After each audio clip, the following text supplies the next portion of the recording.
क्या कोई युग लाखों वर्ष का होता है? तो जानिए इस वीडियो में युग की सच्चाई। युग के बारे में कहा जाता है कि एक युग लाखों वर्ष का होता है। जैसा कि सतयुग लगभग 17,28,000 वर्ष, त्रेता युग 12,96,000 वर्ष, द्वापर युग 8,64,000 वर्ष और कल युग 4,32,000 वर्ष का बताया गया है। तो क्या यह सही है या कि युग की धारणा कुछ और ही है? आपने सुना ही होगा कि मध्य युग, आधुनिक युग, वर्तमान युग जैसे अन्य शब्दों को। इसका मतलब यह है कि युग शब्द को कई अर्थों में प्रयुक्त किया जाता है। युग के मान को जानने से पहले हमें जानना होगा कि धरती के मान से समय की अवधारणा क्या है। एक दिन रात आधुनिक मान से 24 घंटे का होता है, जिसे पुराण और ज्योतिषी में अहोरात्र कहा जाता है। ज्योतिष धारणा के अनुसार सूर्य उदय से लेकर अगले दिन सूर्य उदय तक के समय को अहोरात्र अर्थात एक दिन पूर्ण माना गया है। इस अहोरात्र में 30 मुहूर्त और 8 प्रहर होते हैं। 15 मुहूर्त दिन में और 15 मुहूर्त रात के होते हैं। 2 घटी का 1 मुहूर्त होता है। 3 मुहूर्त का 1 प्रहर होता है। इस तरह 7 दिन का 1 सपाय होता है। 15 दिन का 1 पक्ष होता है। 2 पक्षों का 1 अयन होता है। अयनों का 1 वर्ष होता है। वर्ष को संवत्सर कहते हैं। प्रत्येक संवत्सर का ये अलग नाम होता है। इस तरह 7 संवत्सर होते हैं। यहाँ तक तो समझ में सभी को आता है। उक्त काल की धारणा धरती के अपने धुरी पर घूमने और उसके सूर्य की परिक्रमा करने पर आधारित है। अब जानिए आगे का हाल। धरती अपनी धुरी पर 23 घंटे 56 मिनट और 4 सेकंड अर्थात 7 घटी में 1.610 प्रति किलोमीटर की रफ्तार से घूमकर अपना चक्कर पूर्ण करती है। यही धरती अपने अक्ष पर रहकर सौर मास के अनुसार 365 दिन 5 घंटे 48 मिनट और 46 सेकंड में सूर्य की परिक्रमा पूर्ण कर लेती है, जबकि चंद्रमास के अनुसार 354 दिनों में सूर्य का 1 चक्कर लगा लेती है। अब सौर मंडल में तो राशियां और नक्षत्र भी होते हैं। जिस तरह धरती सूर्य का चक्कर लगाती है, उसी तरह वह राशि मंडल का चक्कर भी लगाती है। धरती को राशि मंडल की पूरी परिक्रमा करने का चक्कर लगाने में कुल 25,920 साल का समय लगता है। जिस तरह से हमें धरती में सूर्य उदय और अस्त होता दिखाई देता है, उसी तरह से हमें धरती पर चंद्र, मंगल, बुध, बृहस्पति, शुक्र, शनि, अरुण, वरुण भी उदय और अस्त होते हुए दिखाई देते हैं। लेकिन उनके उदय और अस्त होने के काल समय में फर्क है। जैसे सूर्य उदय होने के 12 घंटे बाद धरती के आधे हिस्से में अस्त होकर धरती के दूसरी ओर उदय हो जाता है, उसी तरह जब शुक्र और गुरु ग्रह पृथ्वी के दूसरी ओर चला जाता है, तब इसे शुक्र या गुरु का अस्त होना या डूबना कहते हैं। इनके अस्त होने पर भी शुभ कार्य वर्जित हो जाते हैं।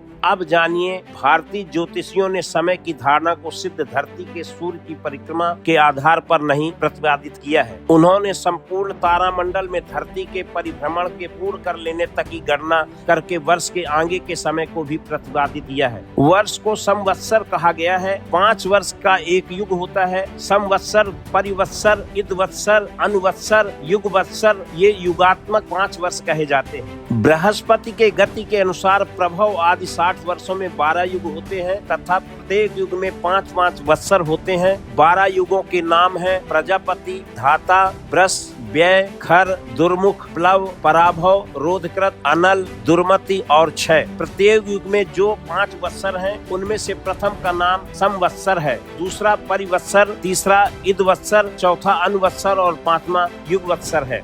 एक पौराणिक मान्यता के अनुसार प्रत्येक युग का समय 1250 वर्ष का माना गया है। इस मान से चारों युग का एक चक्र 5000 वर्षों में पूर्ण हो जाता है। ऋग्वेद में काल मान का द्योतक है। युग शब्द कई स्थानों में आया है, लेकिन कल्प शब्द का प्रयोग इस अर्थ में कहीं पर भी नहीं दिखलाई पड़ता। ऋग्वेद में युग के संबंध में कहा गया है, वेदों के निर्माण काल में सतयुग, त्रेतादि का प्रचार था।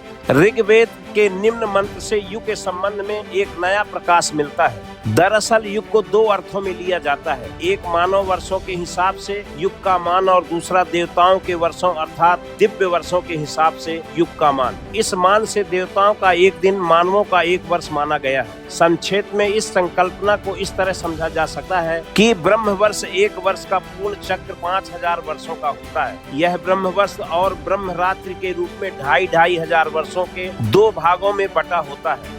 जिस तरह धरती के दिन और रात उसके द्वारा अपनी धुरी पर घूमने और उसके सूर्य की परिक्रमा पर आधारित है, उसी तरह संपूर्ण ब्रह्मांड के ग्रह नक्षत्रों के दिन रात भी अलग अलग समय के होते हैं और सभी का जब एक चक्र पूरा हो जाता है तो उसे फिर एक लंबी काल अवधि पूर्ण मान लिया जाता है। जैसे धरती ने अपना एक चक्र पूरा कर लिया 365 दिन में, लेकिन अरुण और वरुण का चक्र अभी बाकी है जो कि लगभग 60,000 दिनों का होता है। इसी तरह सप्त ऋषियों अर्थात आकाश में दिखाई देने वाले 7 तारों का चक्र अभी बाकी है। कहने का तात्पर्य यह है कि हिंदू धर्म ने प्रत्येक ग्रह नक्षत्रों और तारों के घूमने के चक्र के आधार पर संपूर्ण ब्रह्मांड का समय निकाला है। इसके आधार पर ही महायुगों और कल्पों की धारणा को प्रतिपादित किया गया है, जो कि पूर्ण वैज्ञानिक है, लेकिन चूंकि इसे समझना आसान नहीं है इसलिए फिलहाल इसे एक मानसिक व्याख्या माना जाता है। हिंदू धर्मानुसार परमाणु समय की सबसे सूक्ष्मतम इकाई है, यहीं से समय की शुरुआत मानी जा सकती है। यह इकाई अति लघु श्रेणी की है, इससे छोटी और कोई इकाई नहीं है। आधुनिक घड़ी का कांटा संभवतः सेकेंड या 100वां 1000वां हिस्सा भी बताने की क्षमता रखता है। धावकों की प्रतियोगिता में इस तरह की घड़ी का इस्तेमाल किया जाता है। सेकेंड के जितने भी हिस्से हो सकते हैं उसका भी 100वां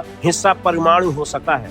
15 दिन रात बराबर 1 पक्ष, 2 पक्ष बराबर 1 मास, यानी पितरों का 1 दिन रात, 2 मास बराबर 1 ऋतु, 3 ऋतु बराबर 6 मास, 6 मास बराबर 1 अयन माने देवताओं का 1 दिन रात, 2 अयन बराबर 1 वर्ष, 1 वर्ष बराबर 1 संवत्सर यानी कि 1 अब्द, 100 अब्द बराबर शताब्द, 360 वर्ष बराबर 1 दिव्य वर्ष अर्थात देवताओं का 1 वर्ष। देवताओं का 1 वर्ष पूरे होने पर सप्त ऋषियों का 1 दिन माना गया है। 12,000 दिव्य वर्ष बराबर 1 महायुग, यानी चारों युगों को मिलाकर 1 महायुग। सतयुग 17,28,000 मानव वर्ष का होता है। त्रेता युग 12,96,000 मानव वर्ष का होता है। द्वापर युग 8,64,000 मानव वर्ष का होता है। कलयुग 4,32,000 मानव वर्ष का होता है। 71 महायुग बराबर 1 मनवंतर लगभग 30,84,48,000 मानव वर्ष के बाद प्रलय काल का होता है। 14 मनवंतर बराबर 1 अल्प, 1 अल्प बराबर ब्रह्मा का 1 दिन, ब्रह्मा का 1 दिन बीतने के बाद महाप्रलय होता है और फिर इतनी ही लंबी रात्रि होती है। इस दिन और रात्रि के आकलन से उनकी आयु लगभग 100 वर्ष होती है। उनकी आधी आयु निकल चुकी है और शेष में से यह प्रथम कल्प है। ब्रह्मा का वर्ष यानी 31 खरब 10 अरब 40 करोड़ वर्ष। ब्रह्मा की 100 वर्ष की आयु अथवा ब्रह्मांड की आयु 31 नील 10 अरब 40 खरब वर्ष होती है।